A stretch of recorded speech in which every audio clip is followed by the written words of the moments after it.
Gracias por estar en nuestra sintonía 60 minutos o por la señal de Éxitos Maracay, sonidos en primera fila. Como lo anuncié hace pocos minutos, ya está en cabina Anna Milano, quien es sexóloga, orientadora y educadora. ¿De qué vamos a conversar? De cómo comunicarnos con nuestros hijos, adolescentes, cuando se habla de la salud, pero también de la sexualidad. Gracias por aceptar nuestra invitación.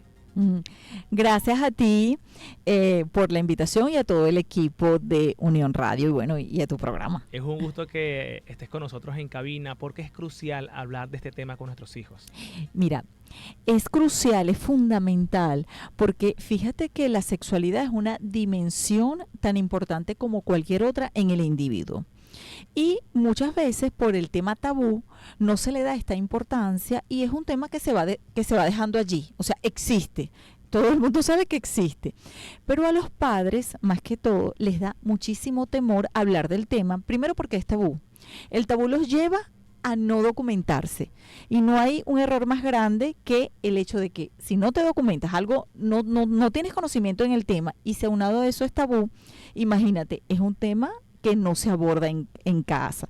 Entonces es importantísimo que papá y mamá aborden este tema en el hogar. ¿Será que muchos padres también le temen a despertar ese interés en los muchachos? Sí, ellos piensan que si abordan el tema les van a despertar la curiosidad. No, la curiosidad siempre va a estar. Por lo que te digo de que es una dimensión muy importante en la vida del ser humano, pero además de ello, somos seres sexuados. Desde que estamos en el vientre de mamá, somos seres sexuados, vivimos como seres sexuados y hasta nuestro último suspiro, aun cuando no se ejerza la función sexual. ¿Desde qué edad se puede considerar el tema con los pequeños? Desde muy pequeñitos. Siempre es bueno abordar el tema. Hay algo que se llama lenguaje corporal. Cuando un niño en esas primeras etapas de la vida se habla de sexualidad, algo X, cualquier tema, desde lo educativo, pero ese papá no está documentado, cambia su lenguaje corporal. Ya el niño se da cuenta allí, sin que se lo hayas dicho, que eso no se debe hablar. Debe ser bien incómodo. Es muy incómodo. Entonces el niño va viendo y se va creando conceptos erróneos en torno a la sexualidad. Entonces, cuando ellos ya vienen en esa primera infancia, 2, 3 años, es importante hablarles de sus genitales. Okay. Hablarles de sus genitales, hablarles con respeto, hablarlo en casa, ¿verdad? Y en este sentido, ese niño lo vas a ir empoderando porque para él va a ser normal el nombre del aparato reproductor masculino, así como el aparato reproductor femenino. Se va a conversar de la manera más normal y ellos van a ver, no se les va a crear tabú, se van a crear con mucha confianza y esto permite que ese niño, esto juega un papel importante en el tema de lo que es el abuso sexual. Por ejemplo, ¿cómo puede ser esa recomendación de cómo iniciar esta conversación con los chamos? Bueno, así como te digo. Explicativa como lo dijiste. Sí, al niño se le habla, lo primero es eso, que se le hable su aparato reproductor femenino, masculino, enseñarle que sus partes privadas no deben ser tocadas por terceras personas. Y cuando se dice desde la normalidad, el niño así lo estás protegiendo. Igual que decirle que el niño no debe tocar las partes privadas de terceras personas. Y que si ellos se están tocando sus partes privadas, hay que enseñarles que no deben ser en un lugar público, deben ser en su cuarto. Eso, a medida que el niño va creciendo, se le va dando esa información de acuerdo a la edad, de manera paulatina, él lo va viendo como algo normal y eso es lo que no ocurre, eso no ocurre. Cuando yo me veo, por ejemplo, en charlas, me hacen esta pregunta, me dice, pero ¿cómo yo le voy a decir a mi niño, le voy a hablar de sus genitales? Y yo le pregunto, pero cuando los niños descubren los ojos, ay, mira, ya saben dónde están los ojos, y cuando descubren la boca, la nariz, se hace un festín en casa porque ya el niño identifica en el área de la cabeza, la nariz, los ojos, la boca, la oreja, y qué maravilloso, pero resulta que de la cabeza pasamos para los miembros inferiores. Parece que el tronco no existiera y resulta que allí tenemos la mayor parte de órganos erógenos, como tenemos los pechos, los órganos genitales, y es importante hacérselo saber a los niños. Asimismo, cuando ellos están por el orden de los 8 meses, que ellos se empiezan a tocar los ojos, la boca, los padres los dejan, pero cuando van hacia los genitales le quitan la mano. Y eso es un proceso natural y evolutivo del ser humano.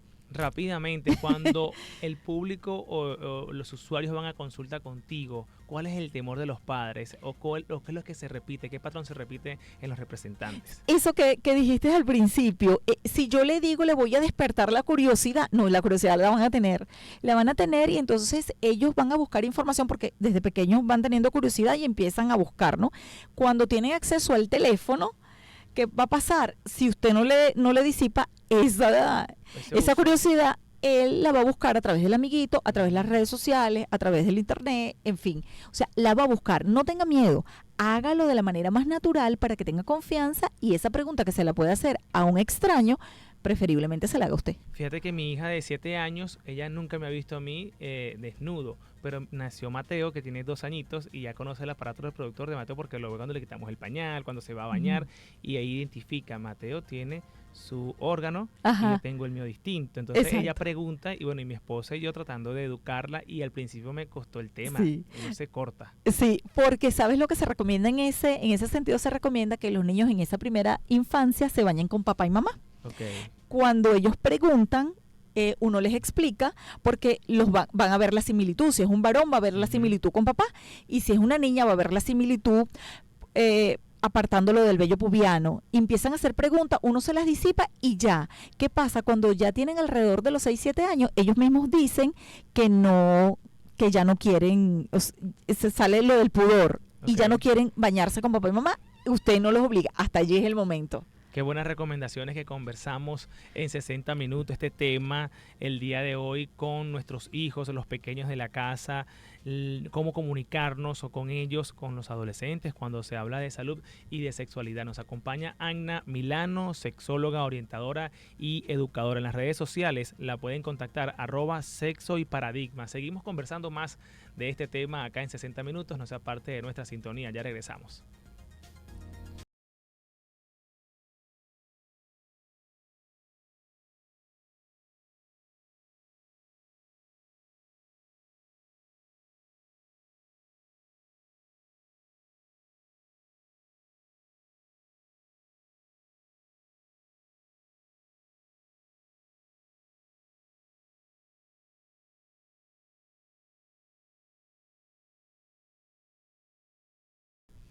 Recuerden que pueden hacer los comentarios @éxitos o 931 @josemerchantve.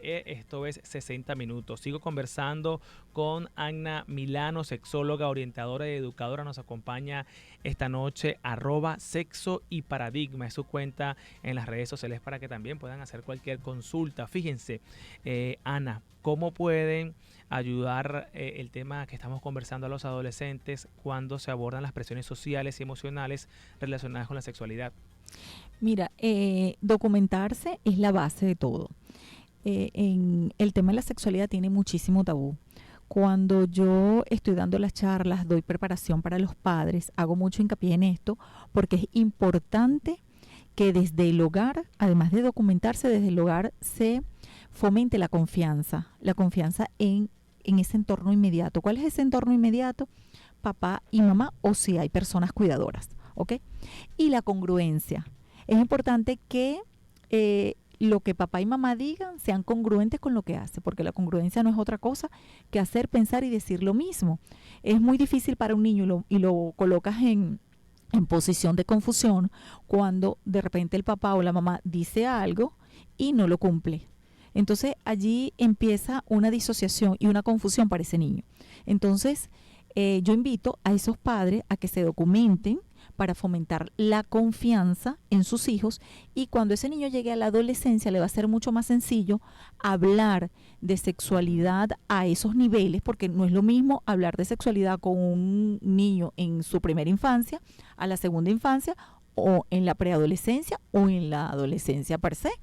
Entonces es importante que se cultive desde tempranos, desde esos primeros años en ese niño o niña, la confianza y la congruencia, que esos papás sean congruentes con todo lo que hagan, porque no nada más en la sexualidad, el niño va a tener confianza con ese niño si esos padres son congruentes. Y cuando viene el mensaje, bien sea de cualquier área, y lo que estamos tocando acá, que es la sexualidad, el niño va a tener seguridad con lo que le está diciendo papá y mamá. Si esa confianza no existe y el padre dice no puedo, ya no quiere hablar conmigo, él no quiere expresar sus emociones y deciden ir a consulta, ¿cómo es este proceso contigo cuando te toca la parte educativa? Bueno, muy interesante lo que me estás diciendo, esa pregunta, porque fíjate lo que yo hago. Yo invito a que primero tienen que ir, o sea, van todos, pero no entran todos, Okay. sino que entra papá para escuchar la versión de papá. Ajá. Hay que escuchar la versión de papá, ¿verdad? Porque no se sabe cómo está ese hogar, Okay. si ese hogar está funcionando de manera asertiva. También papá, indistintamente, ¿no? El orden. Lo que es importante es que entren por separado. También hago pasar si es un no un niño en la primera etapa, no, sino en la segunda etapa de infancia, si entra solo pero con la puerta abierta y papá y mamá allá afuera. Si hay una persona cuidadora, también debe entrar a consulta, también solo para escuchar. Si son de padres separados, debe ir el papá biológico y también el padrastro. Es importante porque hay que ver todos los escenarios para que... Proceso amplio. Es un proceso amplio. Esa primera consulta es así. Y luego todos juntos. ¿Se llevan varias sesiones? Son varias sesiones, por ejemplo, en los programas educativos, y les doy esta información después que uno escucha todo. Se plantea y se le hace como, para hablarlo en términos bien sencillos, como un vestido a la medida de eso que necesita esa familia para abordar el tema de sexualidad en casa. Porque si hay un problema, como tú lo mencionabas, el niño está cerrado, pero no porque esté cerrado no necesita la información, necesita también, ese niño necesita, o ese adolescente o preadolescente, necesita educarse, y vamos a comenzar por los papás.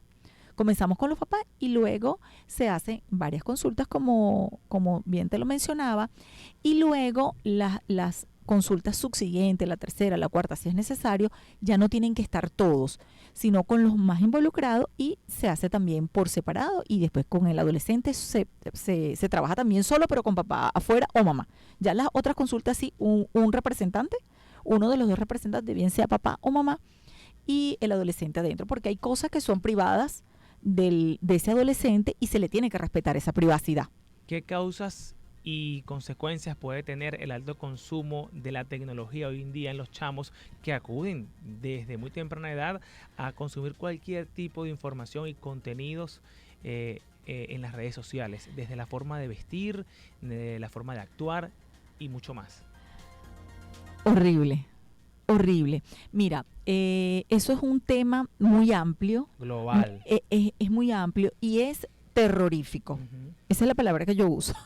Muchos padres no se están dando cuenta. Exactamente. Ellos me dicen a mí, licenciada, lo que pasa es que yo le tengo controles parentales. Lo que pasa es que él no ve tales y cuales cosas. Hay algo que se llama dentro de las redes sociales, cuando los niños están navegando, que no es que el niño sale a buscar ese tipo de información, que su cerebro no está capacitado para ver ese tipo de información, ¿ok? Hay algo que se llama ventanas emergentes. Esas ventanas emergentes, cuando bajan, si el niño no cliquea, el control parental no lo detecta, porque él no está cliqueando nada, pero está bajando la información.